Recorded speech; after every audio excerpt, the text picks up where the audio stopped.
sini aku akan memberikan penjelasan materi tentang uang, lembaga keuangan, dan kebijakan moneter. Sebelum itu, aku ingin mengucapkan terima kasih dulu nih kepada Ibu Rahimakumala ME selaku dosen pengampu mata kuliah Ekonomi Makro. Nah, video kali ini untuk memenuhi tugas mata kuliah Ekonomi Makro. Pasti kalian tahu dong kata uang, lembaga keuangan, dan kebijakan moneter. Tetapi tidak paham nih sama penjelasannya. Sini aku kasih tahu penjelasannya. Uang secara umum adalah sesuatu yang dapat diterima sebagai alat pembayaran yang sah di suatu wilayah tertentu dan sebagai alat pembayaran hutang atau sebagai alat untuk melakukan pembelian barang dan jasa. Uang memainkan peran penting dalam hubungan antara negara dan ekonominya. Fungsi uang dalam kehidupan manusia dan perekonomian yaitu: pertama, medium pertukaran; kedua, satuan hitung; ketiga, uang dan budaya; keempat, penyimpanan nilai; kelima, investasi; keenam, pertumbuhan ekonomi; ketujuh, pembayaran pajak dan utang; kedelapan, bayaran yang ditunda. Ada banyak jenis atau tipe uang seperti uang kertas, uang logam, uang elektronik, uang komoditas, uang giral, deposito bank, uang kertas asing, dan uang kertas kuno. Teori uang pada teori permintaan uang dalam ekonomi konvensional terbagi ke dalam 3 kelompok.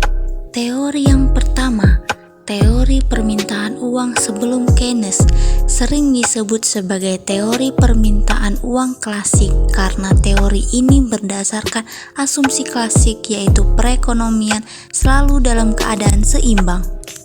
Teori yang kedua, teori permintaan uang menurut Keynes, pada umumnya menerangkan 3 hal utama yaitu: pertama, tujuan masyarakat untuk meminta menggunakan uang; yang kedua, faktor-faktor yang menentukan tingkat bunga; dan terakhir, efek perubahan penawaran uang terhadap kegiatan ekonomi. Teori yang ketiga, teori permintaan uang setelah masa Keynes, yaitu teori permintaan uang untuk tujuan transaksi oleh Baumol, teori permintaan uang untuk spekulasi oleh Tobin, dan teori permintaan uang menurut Friedman. Lembaga keuangan adalah suatu badan yang bergerak di bidang keuangan untuk menyediakan jasa penyimpanan dan peminjaman uang giral bagi nasabah dan masyarakat. Fungsi utamanya adalah menghimpun dana dari nasabah atau masyarakat, kemudian menyalurkan dana berupa pinjaman ke nasabah atau masyarakat. Lembaga keuangan secara umum memiliki 2 jenis, yaitu lembaga keuangan bank adalah lembaga keuangan yang menyediakan jasa pelayanan keuangan dan menarik dana secara langsung dari masyarakat. Sedangkan lembaga keuangan non-bank adalah lembaga keuangan yang menghimpun dana dengan cara mengeluarkan kertas berharga dan menyalurkan ke proses pendistribusian dapat dilakukan secara langsung maupun tidak langsung kepada masyarakat. Adapun jenis lembaga keuangan yang ada di Indonesia saat ini seperti pasar modal, pasar uang, koperasi simpan pinjam, perusahaan pegadaian, perusahaan asuransi, dan dana pensiun.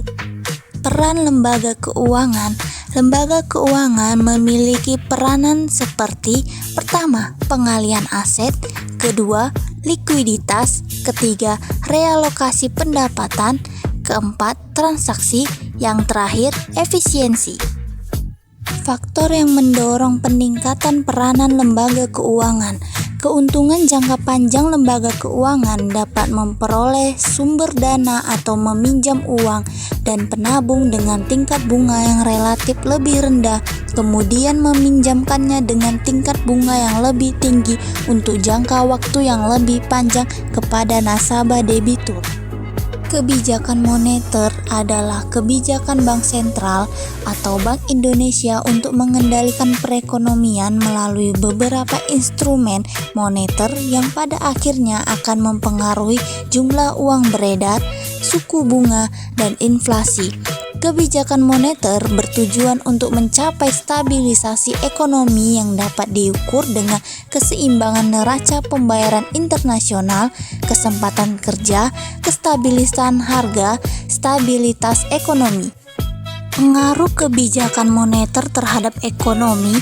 Pengaruh kebijakan moneter tidak hanya terbatas pada aspek makroekonomi, melainkan juga mencakup faktor-faktor sosial dan distribusi kekayaan yang lebih adil, khususnya dalam konteks ekonomi Islam yang menghindari unsur riba. Nah, dapat kita simpulkan bahwa uang, lembaga keuangan, dan kebijakan moneter memiliki hubungan yang erat dan saling mempengaruhi satu sama lain dalam menjaga stabilitas perekonomian. Untuk mengatasi masalah ekonomi, dibutuhkan kebijakan yang fleksibel, regulasi yang kuat, diversifikasi instrumen keuangan, edukasi literasi keuangan, dan koordinasi antara kebijakan fiskal dan moneter. Hal ini membantu menciptakan pertumbuhan ekonomi yang stabil dan berkelanjutan. Thank you.